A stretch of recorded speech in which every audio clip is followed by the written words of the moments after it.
আইনশৃঙ্খলা বাহিনী, সেনাবাহিনী সবকিছু এত আয়োজন থাকা সত্ত্বেও কেন আইনশৃঙ্খলা পরিস্থিতি নিয়ন্ত্রণ করা যায় না? বেআইনি অস্ত্র উদ্ধারের বিষয়টি অত্যন্ত গুরুত্ব পাওয়া দরকার ছিল। সরকার নিজে বলেছেন যে থানা লুট হয়েছে, ফাঁড়ি লুট হয়েছে, সেখানে লাইসেন্সকৃত অস্ত্র যেগুলো জমা ছিল এবং পুলিশের অস্ত্র দুটোই লুট হয়েছে। এবং গতকাল বা তার আগের দিন একটি পত্রিকাতে রিপোর্ট এসেছে 1000-এর উপর অস্ত্র এখনো উদ্ধার হয়নি। স্বরাষ্ট্র উপদেষ্টাই বলেছেন যে তো 1000-এর বেশি অস্ত্র আছে যেটি লুট হয়েছে এবং সেই লুটের অস্ত্র ফেরত আসে নাই। অন্তত 1000 সশস্ত্র ব্যক্তি আছেন এখন যারা সরকারি অস্ত্র ব্যবহার করছেন ব্যক্তিগত জায়গায় রেখে। নিরাপত্তা পরিস্থিতির অবনতি হওয়া তো খুবই স্বাভাবিক এবং সেই অবনতি থেকে উদ্ধার না করে তারা নিউ মার্কেট থেকে আমদানিকৃত চাপাতি উদ্ধার করেছেন, যেটা দিয়ে গৃহিণীরা মাংস কাটেন এবং একই ধরনের সব লাইন ধরে রেখেছেন, যার ওজনের কারণে ওইটা মূলত সন্ত্রাসে ব্যবহার করা যায় না। ওগুলো অত্যন্ত পাতলা। যারা সন্ত্রাসী তারা জানেন যে ভারী অস্ত্র ব্যবহার করতে হয় যদি এই ধরনের অস্ত্র কারো শরীরে ব্যবহার করতে হয়।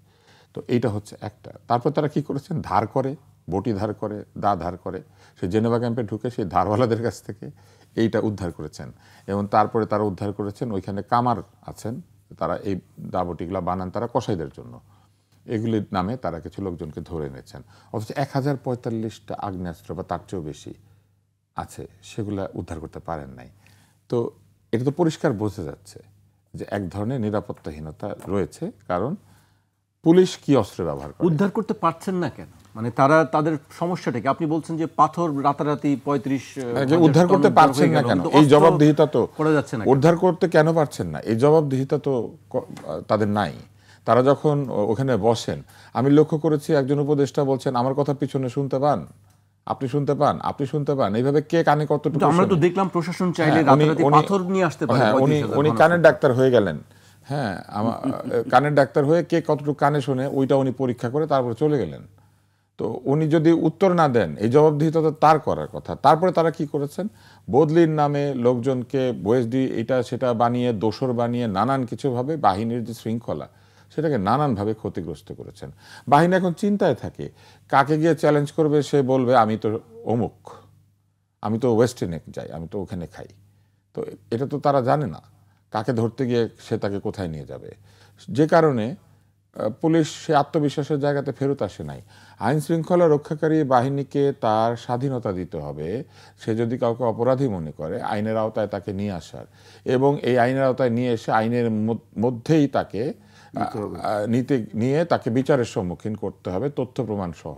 সেই জায়গাতে না গিয়ে আপনি দেখেন পুলিশ একটা কাজ করেছিল, এক সুন্দরীকে গ্রেপ্তার করে নিয়ে এসেছিল, মিস ইউনিভার্স না কি জানি করে, তাকে ধরে এনেছিল। আপনি দেখবেন যে রাস্তায় বিবস্ত্র করছে, ভিডিও পাওয়া যাচ্ছে সোশ্যাল মিডিয়াতে, নারীদেরকে বিবস্ত্র করা হচ্ছে, নারীদেরকে প্রহার করা হচ্ছে, তারা আইনের আওতার বাইরে থেকে যাচ্ছেন। অশ্লীল ভাষায় কনসার্ট শুরু করা হচ্ছে, বাংলাদেশের জাতীয় টেলিভিশনে বিটিভিতে সেই ভাষা প্রচার করা হচ্ছে, অথচ বাংলাদেশের সম্প্রচার নীতিমালায় পরিষ্কার লেখা আছে অশ্লীল কোনো গালিগালাজ জাতীয় গণমাধ্যম তো বটেই, এই যে ইটিভি, এনটিভি, কোনো টিভিতে এটা প্রচার করা যাবে না। জাতীয় সম্প্রচার নীতিমালা যারা বানিয়েছেন, সেই জাতীয় সম্প্রচার নীতিমালার প্রতিষ্ঠান বাংলাদেশ টেলিভিশনে লটকন, বাতাবি লেবু ইত্যাকার চাষের সঙ্গে গালির চাষ হচ্ছে। এক একজন গালিভার হয়ে গিয়েছেন গালির ভারে, এবং ইংরেজিতে গালি দেন, সেটা আবার লাইভ যায়। তো নিজেরাই নিজেদের অপমানের জায়গা তৈরি করেছেন। নিজের পুলিশকে নিজেরা গালি দেন, নিজের সেনাবাহিনীকে ইট খুলে নিতে চান, নিজের টেলিভিশনের মধ্যে গালিগালাজ প্রচার করেন।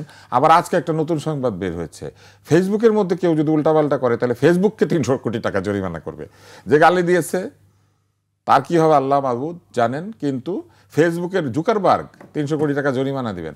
আপনার কি মনে হয় আজকেই যদি এরকম 300 কোটি টাকা জরিমানা দিতে হয়, আজকেই তো বাংলাদেশের বাজেটে যা টাকা তার চেয়ে বেশি টাকা উঠে যাবে শুধু France, new York, England, Italy, জার্মানির থেকে।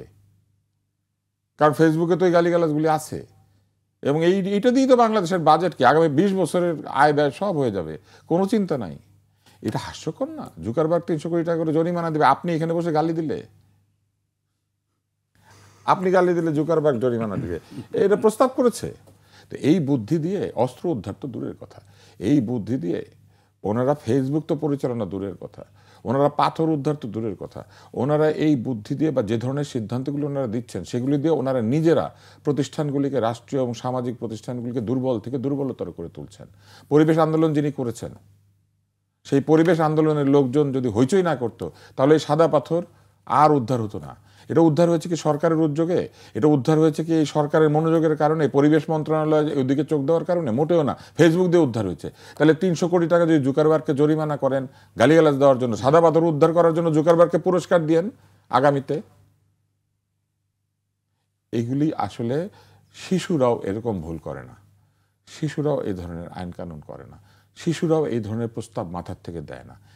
এই বুদ্ধিমত্তা দিয়ে যদি তারা মনে করেন যে তারা দেশ শাসন করবেন, তাহলে আমি বলবো যে আমাদের সত্যি ভবিষ্যৎ নিয়ে চিন্তিত হওয়ার যথেষ্ট কারণ আছে। আজকে শেষ করতে হচ্ছে আমাকে। ভবিষ্যৎ নিয়ে আমাদের দুশ্চিন্তা যেন না থাকে সেই কামনাই আমরা সবাই করব।